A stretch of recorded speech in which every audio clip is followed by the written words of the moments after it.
UFC 315 wrapped up, and we're going to do a little bit of a combo mini recap as well as the matchmaking video today. So, as you all know, JDM won the belt. I went 8-4 in predictions, getting that main event right. The big underdog pick there. My overall record's now 124-60, so I'm at like 67%, 68% hit rate, which is actually pretty fucking good. It's been very consistent so far this year. So, we're going to do is the matchmaking and a mini recap. So, as I get to these guys that I'm matchmaking, we're going to talk a little bit about the fight, starting with JDM versus Belal Muhammad. I fucking told you guys, mate, JDM by fucking TKO. I'm trying to do my bedtime impression there, but damn, man. He was just better. I thought JDM was going to get a finish, and he almost had it in round 5, but Belal is tough as nails, dude. You can't say Belal's not tough as nails. He gave us a scrap. Now, one of the narratives that I want to put to rest right now is people are saying, like, dude, Belal wasn't himself. The fans got to him. He was just trying to strike to prove all the fans that he's not boring, and look at what it cost him. Did he shoot less than normal? Yes, he did, but he still shot 7 takedowns, got one of them. JDM made him shoot less. That's the thing, and what a lot of people don't realize is when you're fighting somebody and someone's throwing teeps up the middle a lot, they're switching stances, so they're giving you different reads and you don't know which leg to really grab at that time, and every time they switch stances, they're pumping out the jab. It's difficult to get the takedown. You don't want to set yourself up to get hurt or anything like that. You don't want to set yourself up to get caught, because the power in JDM's hands were prevalent early in round 1, which, by the way, 2 judges scored round 1 for Belal Muhammad. They were going to fucking rob JDM. Dude, that was a JDM round pretty fucking clearly. He was landing the better shots.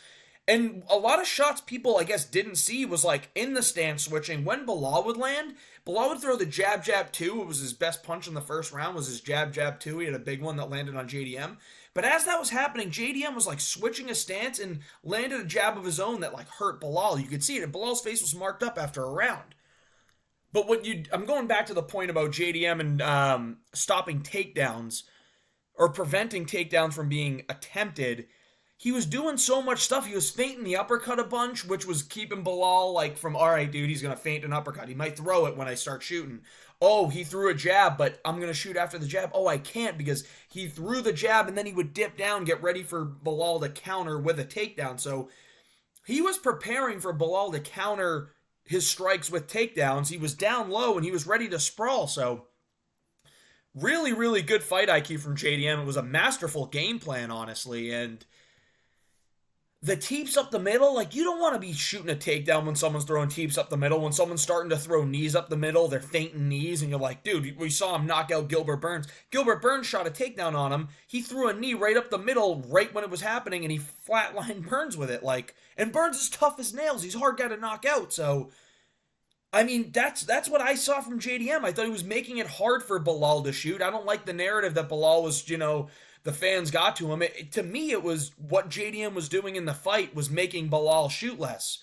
Now, round 1, JDM, he beats up Belal Muhammad. I thought he won round 1 very clearly. Say rounds 1 through 3, he kind of did the same thing where he just outboxed Belal Muhammad the whole time. The head movement was there. He was switching stances constantly, so he was giving different reads to Belal, and he would land the straight left hand when he was in the southpaw, switch to the right hand, land a jab, and then throw the 2 behind it, land a couple of body shots. He was doing a tremendous job, like throwing teeps up the middle, landing good low kicks. He was mixing up strikes very well. Belal had some success landing a head kick when he was going for the body, but he saw JDM was dipping his head, so he started throwing that kick to the body to land to the head. And he landed a good shot on JDM. He had a good jab, jab, 2. Belal was landing on JDM in the first couple rounds as well. But JDM was just doing more damage. All of his punches were doing more, and he outlanded in terms of volume. It may have been a little in a couple of those, like 1 and 3, like he only outlanded him by a couple strikes in each round, but the punches he was doing were doing so much more damage to Belal Muhammad. So rounds 1 through 3, I score for JDM. Round 4, I actually scored that. I think that's the one I scored for Belal. Belal was landing good shots. He got a takedown he got him against the cage. He got a takedown, I believe, in that round. and he had some control time, but Jack Della Maddalena was able to get back to his feet, landed some good punches and get good damage on his own, but on the feet they were pretty even, and then Bilal had was doing better in the grappling in that round. So I gave Bilal round 4. Thought that one was pretty clear as well. Round 5, Bilal is close to winning the round, and if he kept JDM on the ground the whole time in round 5, he would have won the fight by split decision because 2 judges gave him round 1, which is fucking crazy. I need to know what they saw in round 1 that gave Bilal the round. But Bilal gets the takedown, lands some good elbows. JDM's eye is now getting a little bit marked up, starting to swell, getting purple. JDM just takes a deep breath, rolls, gets back to his feet, and starts going at Bilal, landing great combinations. Jab 2, body, body, left hook, body, uppercut, left hook, right hand, jab, jab 2. Just absolutely piecing up Bilal against the cage. Has him hurt a number of times. Bilal ends up shooting at some point and actually getting it to the ground for a second because actually it was Jack Della that shot a little bit, and then Bilal kind of switched on him and hip tossed, got him to the ground, gets on top for a second, and JDM just rolls out of it and just stands up. I'm telling you, this Craig Jones grappling is working tremendously for these guys. We saw it with Volk when he would fight against Islam Makhachev. Very tough that guy to keep on the ground, and Islam is very, very good at grappling, and he's much bigger than Volk was. And Jack Della now against Bilal, who's a good grappler. And one of the things that Bilal is good at is taking you down against the cage. Jack controlled the center of the cage a lot of this fight, and it's why he was able to also defend those takedowns and make sure Bilal wasn't able to shoot, because Bilal's not great at shooting in the open mat. He's great at shooting when you're up against the cage and getting you down. And Jack didn't really let that happen. He had the game plan of staying forward. So Jack Della Maddalena wins round 5 based on insane combinations and damage. Has Bilal's lip split straight. Dude, we got a fight of the year contender from Bilal Muhammad. Only Jack Della Maddalena can make that happen. So, great fight of the year contender. As far as matchups go, this means that we are going to get Jack Della Maddalena versus Islam Makhachev. Now, this is a great matchup. I know people are upset that there's no Ilya versus Islam Makhachev. But you know what? I think we still get it in 2026 because now we're going to get Charles versus Ilya in most likelihood is on International Fight Week for an interim belt, I would assume. And Islam Makhachev said he's not vacating. So that means that he's probably coming back down to fight for the belt or just having the double champ status. But honestly, let's talk about this matchup here. I actually think Jack Della's an insanely difficult fight for Islam Makhachev. You saw the way he scrambled. You saw the way he was able to get back to his feet. Bilal Muhammad has a chin. I'm going to say that Bilal Muhammad has a chin. I understand that Islam Makhachev can shoot better takedowns and is a much better controlled grappler at being able to chain wrestle and actually has better jiu-jitsu, and he's better at grappling, holding people on the ground and transferring just like transitioning to submission positions. I still think Della's bigger than him, and I think he's going to be hard to hold down. And I actually don't know that Islam Makhachev can take the punches that Bilal took. I am shocked that Bilal was able to take the damage that he did. All respect, all kudos to Bilal. You know that I like Bilal, but JDM's just the guy that I like the most. You know that.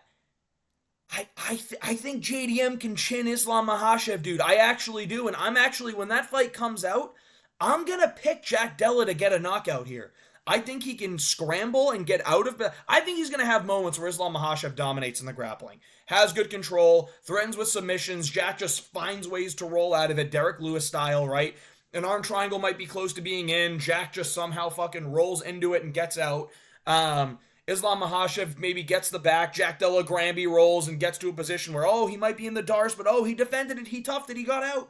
Like, that's what I just see happening, is him being able to get out. I do think Islam Makhachev is more defensively responsible on the feet, but Islam likes to throw more kicks than Bilal did. And if Islam starts throwing the kicks that he likes to throw, Jack is going to catch him a lot on the counters, and I don't know that Islam's going to be able to take those punches. If Islam's getting pushed, and I think that's another thing, is Jack Della is going to try and take the center of the cage. He's not going to let Islam push him back. And I really do think that he's going to be able to land a lot of those teeps up the middle, suck the life out of Islam Makhachev, and get a finish in the late rounds. I trust Jack Della's cardio more than I trust Islam Makhachev. So I say do Jack Della Maddalena, Islam Makhachev, Perth, Australia. I know they were supposed to do a fight night there. Make it a main event. Do Russia versus Australia, Jack Della Maddalena versus Islam Makhachev, and then Movsar Evloev versus Alexander Volkanovski. Main event, co-main event. Then you get to put you can have a Steve Erceg on the card, right? You can. I assume Kai Kara France is fighting soon, but you can put a Steve Erceg on the card against a lower level matchup. Got to get him a win. You can have a Navajo Sterling as the main card opener against a higher level guy, a little bit more talented of a guy than he's been facing on that card. You can have Olberg on the card. You probably won't have Izzy on the same card as 2 title fights, but that's the kind of stuff you can do. I say you do Perth, Australia, Jack Della Maddalena, Islam Makhachev, Alexander Volkanovski, Movsar Evloev. Boom, you have a sick pay-per-view card. It's going to be one of the biggest fights of the year, and I think Jack Della is going to get it done. But it's the fight that we all know is going to happen, and they should make it. Moving on, Belal Muhammad. Tough loss. There's a lot of contenders that he can fight, but I'm going to make a whole video on how you match up the welterweight division, so I'm not going to spoil this for you right now, but... Oh, I opened that by accident, my bad. I think the one that we all want to see happen is Belal versus Usman. I think Belal's going to need to take some time off. Listen, I'm a fan of fighters being active, but dude, he's got that Chimaev-looking lip now. He has a split right across his lip where his lip is just wide open, cut. One side's hanging. He's going to need time off. He's going to need at least till December. And Kamaru Usman's got a fight coming up in June that I think he's going to lose. How do you get Kamaru Usman back in the cage? You give him the Belal matchup. There's real beef there. You can sell a fight with Belal Muhammad if you put him against Kamaru Usman because there's actual beef there. You can make that a co-main event of a pay-per-view. 5 rounds. Belal Muhammad, Kamaru Usman. It's a great fight. It really is. Now, I don't know if Usman retires if he loses to Buckley here, but I think this is a great matchup to make. And we'll know a little bit more once the fight happens between Buckley and Usman, but I think this is the right one.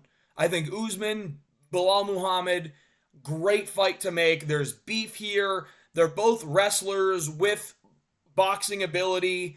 I think Usman's got a little more pop and power, but as far as technique goes, yes, I do think Usman's got the better jab. I think Belal's got the better combos boxing, dude. And I think Belal's got a fucking chin, as we just saw. So I'd love to see Belal versus Kamaru Usman. It's a great matchup. The Ian Gary matchup, I think, is there, too, because Ian Gary does not get a title shot for beating Carlos Prates after losing to Shavkat Rakhmonov. And before that, beating Jeff Neal. Ooh, we beat Jeff Neal in a smudge fest decision. Oh, he beat MVP by boring grappling decision because he couldn't stand on the feet with him. The guy's beaten number 14, number 13, number 10, and lost to number, 2. What? Bitch, what you think you doing? No way. No way. We might be doing a Buck versus Cuck matchup, but stay tuned, guys. We'll get something cooking. So, I think that's the one to make. Valentina Shevchenko versus Manon Fiorot. I thought Shevchenko won 3-2. I thought she won rounds 1, 4, and 5. Possibly could have won round 3 as well, but it was a close one. I gave it to Manon. Yeah, it was a boring fight, but she was able to just out-counter Manon Fiorot. She knocked her down in round 4 very impressively. The lead counters were there very good, that lead hook. She had good grappling in the first round, but had a couple good spinning kicks. Overall, dull, boring performance. She just kind of stands there. I think Natalia Silva beats her, I'm going to say that. But she kind of just stands there and waits for you to come in. She stands and she bounces.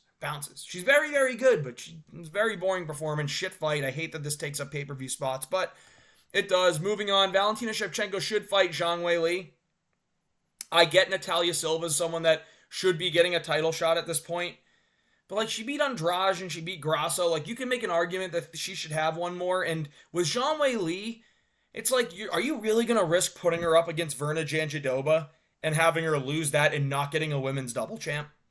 Zhang Weili's actually one of the very entertaining women fighters we have on the roster. She's very, very good, and I think she's pound for pound. She could end up becoming the GOAT of women's MMA. I mean, Nunes is obviously it right now, but if she beats Valentina Shevchenko, which I think she can, she could make that argument because her wrestling has gotten so much better. Her grappling is so much better now, and her striking is insane. This is a legit matchup that people are actually going to be excited to see. So I say Valentina Shevchenko, Zhang Weili, do the super fight, make Verna Jandiroba wait. You don't want to risk having Verna Jandiroba being able to out-grapple and submit Zhang Weili, and then you lose out on this fight. So I say Valentina versus Zhang Weili. Let's make that one happen.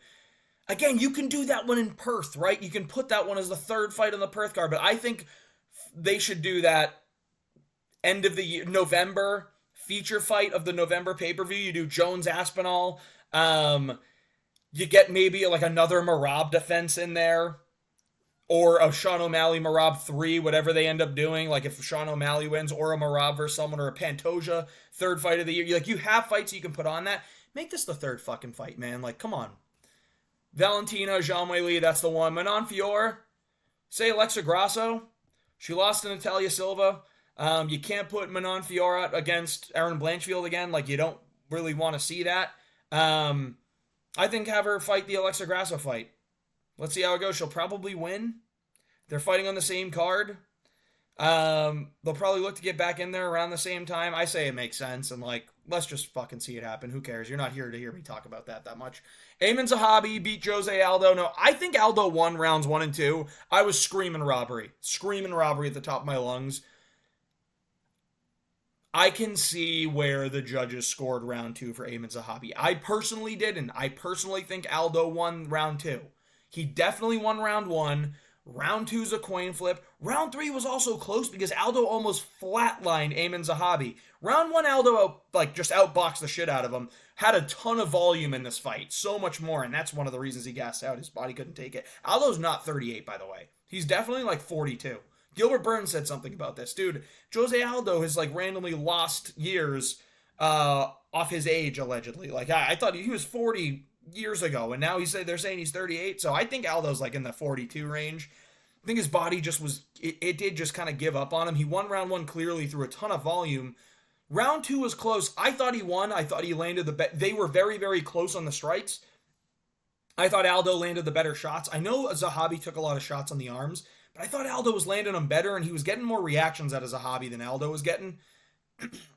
Round 3, Aldo lands a knee that almost knocks out Ayman Zahabi. It knocks him down. Then he chases him, lands a soccer kick, and then he starts landing a bunch of combinations upstairs. Doesn't get the finish, looks up at the clock with 3 minutes and 30 seconds to go, and we're going, oh fuck, he's gassed. And Ayman Zahabi saw that, got his wits back about him, and just beat up Aldo. He just started walking him down, landing combinations, gets a takedown. Actually, Aldo goes for the takedown. Zahabi shucks him off, and Aldo just stays laying on the ground. And Zahabi goes, all right, I'm not the one that initiated it. Went down and just started landing elbows for 3 minutes and wins round 3. I thought it should have been 29-28 Aldo.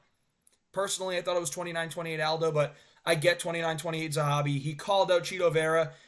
You're not getting Chito Vera, bro. You're getting Rob Font. Let's be real. Chito Vera's fighting Mario Batista. He's probably going to lose, and I think he should be looking at a Marcus McGee, or Chito should be looking to, like, defend his ranking spot against someone maybe that deserves to jump in the rankings. Maybe a Montel Jackson at some point, who's already in the rankings, but Montel kind of deserves his jump up at some point if Chito loses to Batista.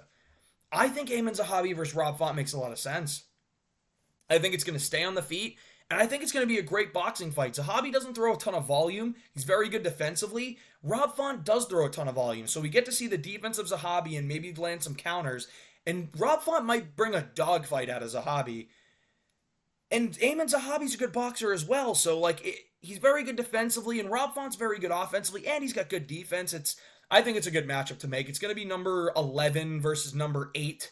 Let's see it happen, dude. Rob Font, Ayman Zahabi. You're not going to give Rob Font a jump in the rankings for beating Matsumoto, and I think he lost the fight before that to Figgy. Well, he beat Kyler Phillips, actually, too, so maybe he does start looking up at the rank, but I think this is a good fight to make. Rob Font, Ayman Zahabi. Rob Font's already lost to a lot of the guys above him. He lost to Chito Vera. He lost to Jose Aldo, obviously. He lost to Sandhagen. He's lost to some of those guys up above him, so I don't know that you want to give him those fights just yet. Lost to Figgy. You know what I mean? So I think Ayman Zahabi, Rob Font. This is a great co-main event feature fight of an Apex card. This is a great card fight to add to the Apex. Feature fight of an Apex card makes all the sense in the world to me. Or put it on the main card of a fight in front of a crowd. It's a good one. Natalia Silva stayed at range, picked apart Grasso for the entire fight. I say the winner of Blanchfield versus Macy Barber coming up. I actually got a weird feeling Barber's going to underdog win this one. I think Blanchfield's overrated as fuck. I'm going to say that. And I'm sick of being gaslit. People are trying to tell me, dude, Blanchfield's cute, bro. No, she's not, dude. She got hit with an ugly stick, okay? So stop. Barber's the one. Macy Barber's the one, dude. But Natalia Silva is also the one. I think it's going to be Macy Barber, Natalia Silva. I think Macy Barber is going to win this fight against Erin Blanchfield. But even if Blanchfield wins, do Blanchfield versus Natalia Silva. Whoever wins that fights Natalia Silva. If Barber wins against Natalia Silva, she can get a title shot after Zhang Weili. If Natalia Silva wins against Barber, she gets a title shot. If Erin Blanchfield wins, you have even more time because she's not getting a title shot off beating Natalia Silva and Rose Namajunas. She lost clearly to Manon Fiorot. But there would be an argument with her winning 2 in a row after. So I get it, but I say Natalia Silva versus the winner of Blanchfield versus Macy Barber makes sense. I think Natalia Silva is championship level, so I think she wins the belt off Valentina. I think she might struggle with Zhang Weili, though, but we'd see. Benoit Saint-Denis, I think he fucking loses to anyone ranked top 15, but you're going to have to match him up against someone, right? He called out Gamrot. I don't think you get Gamrot, even though the timing works out. There's a fight coming up on Azerbaijan. It's Rafael Fiziev versus Ignacio Bahamondes. I think he should be looking to fight the winner of that. The winner of that is going to end up being ranked number like 11. Benoit's ranked 13. I don't know how. He's still ranked off beating Frivola and Propolek. And losing to Moicano and fucking Poirier, which is 2 tough losses. I mean, those are tough competition. But I think Ignacio Bahamondes versus Rafael Fiziev, that's going to be a banger of a fight. I think the height and the reach is going to be very difficult for Fiziev. So I think Bahamondes might get it done. And I think Benoit Saint-Denis versus either of them would be a great fight. I think he loses to both. Don't get me wrong. I think they're both absolute snipers coming in. Someone in this fight, Benoit Saint-Denis should face. And I think that you do it for France when you go in September. I think you save him for the next 4 months. You're going to go to September and you're going to go to France in September again. I think that's the one to do. Mike Malott. Fuck Mike Malott, man. Knocked out Charles Radke, lands a great step-off left hook. We train those all the fucking time, and this is the first time I've actually seen it really result in a knockout in the UFC, where I saw a 1-2 step-off left hook, and he just fucking chinned Radke. Radke, American citizenship revoked, brother. Not going to hear you say it again. Listen, Radke could have redeemed himself if he stole the mic and he said it again in Canada. I said, listen, Canada, you're a bunch of fucking, fucking F-words. Can't say that one on you. For some reason, that's the one I'm not allowed. I can say gay, but I can't say the other one on YouTube. Interesting. Mike Malott versus... Listen, I think this is a great matchup. Versus Brian Battle. Y'all thought the Butcher was going to lose to a Canadian guy in a fist fight? Y'all really think that the Butcher was going to lose in a fist fight to the Canadian dude? Come on, dude. This is the one you have to make. You have to make it. Brian Battle will go full heel.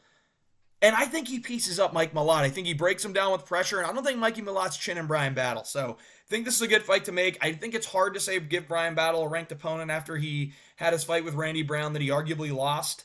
And it was a little bit of a stinker. So I think you give him the Mike Malott fight. If he gets a win, then you say, you know what? He's getting a ranked opponent next. You give him the Vicente Luque. You give him the Kevin Holland, whoever's going to be ranked at the time at welterweight. You give him one of those fights. I say Mike Malott, Brian Battle is a great fight to make. Do this. Fucking... Honestly, if Mikey Malott's willing to turn around, main card of UFC 318 in Louisiana, I think it's a great addition. I really do. But if he can't make that turnaround for July, which he should, it's 3 months. No, it's 2 months. Oh, he might not make that. I don't know, a crowded fight night, put this on the main card. I think it's a good one. August, give him 3 months. Jasmine Jasudavicius, dominant win over Jessica Andrade. She's 1 or 2 more wins. She's 2 more wins away from the title shot in this division. I say she gets the loser of Blanchfield versus Barber. She deserves to go up in the rankings. Whoever loses this fight's going to have to fight down in the rankings. It just makes sense. It just makes sense matchup-wise. So she dominated Jessica Andrade. Jessica Andrade is a victim at flyweight. She's just there for the paycheck. She gets paychecks from OnlyFans. She gets paychecks from the UFC. She's just there to kind of be the stepping stone to promote someone. So Jasudavicius took advantage, got a big win, and she should fight the loser of the Blanchfield versus Barber fight that's coming up. Modestas. I thought Modestas lost against Iwan Kudalaba. Thought Iwan won rounds 1 and 2, and I thought Modestas won round 3. I get Modestas landed some really good shots, good 1-2s, but it wasn't anything overly impressive. So it is what it is. I'm going to match up Modestas Bukauskas with the Alonzo Menefield versus Umar Sy. Whoever wins, Modestas is coming on a 3-fight win streak now. And he lost to someone right in the middle. I don't remember who. He lost to Vitor Petrino in the middle. But before that, he had a 4-fight win streak. So he's 7-1 in his last 8. Maybe he's 6-1 in his last 7. And he beat Iwan Kudalaba, who probably would have got a ranked opponent with a win. So I say just give Modestas the winner of Umar Sy versus Alonzo Menefiel, which is coming up. I believe that's happening in Atlanta. If it's not, it should. I mean, come on. Come on. 21 Savage would blush. Modestas versus the winner of Alonzo Menefiel versus Umar Sy. That whoever wins, defend your ranking spot. If Modestas, and I think it's winnable for Umar Sy. I think Alonzo Menefiel probably loses, but he could chin Bukowskis, so we'll see. Navajo Sterling, good win over Ivan Urslan, great 3rd round. I don't know how he didn't TKO him, but I say Rodolfo Bellato. I think Rodolfo Bellato is going to be coming off a win against Paul Craig this upcoming weekend. Their schedules are going to match up nice. And they're both at similar areas. I don't think Navajo Sterling, he's not ready for ranked comp, but he's getting there. And let's see if we can get him at like a finish or something like that. Bellato's a good, tough guy who just gets knocked down and beat up in the first round and then has comeback victories in rounds 2 and 3. So I think it's a good matchup for Navajo Sterling. See how he does against one of these people that just are tough to end up putting away. Let's see how it goes. Navajo Sterling, Rodolfo Bellato. Put this on the Perth card. Prelim headliner of the Perth card. Navajo Sterling, Rodolfo Bellato. Boom. It's a great fight. Moving on, Daniel Santos, good win over Jung Young Lee. I thought he won 29-28. I thought Jung Young Lee won round 1, but judges don't agree. I say he goes back down to 35 and fights Chris Gutierrez. He looked a little pudgy at 45. So I say he goes back down and fights Chris Gutierrez. Think it's a good matchup for him. I think he can win it. He beat John Castaneda already. Chris Gutierrez beat John Castaneda, and Santos did it more impressively. So I say do this one. Moving on. Beksad Almakhan, nasty KO over Brad Katona. Terrific prospect. I think this guy's going to be something in the UFC. I say match him up with Adrian Yanez. Adrian Yanez is going to need a fight coming up. I say fucking Abu Dhabi card. Say Adrian Yanez, we'll pay you a little extra. Go to Abu Dhabi, fight Beksad Almakhan. He's probably going to strike with you and not take you down. See if you can outbox him. I think it's a great fight. Adrian Yanez, Beksad Almakhan, UFC Abu Dhabi in October. I'm sorry, not October. UFC Abu Dhabi fight card in August on the Whitaker DeRitter card. That's the one I'm talking about. So I think it's the perfect one to make. I hope you guys enjoyed the video. If you did, please like and subscribe. Yeah, these are the matchups. Let me know what you think of them.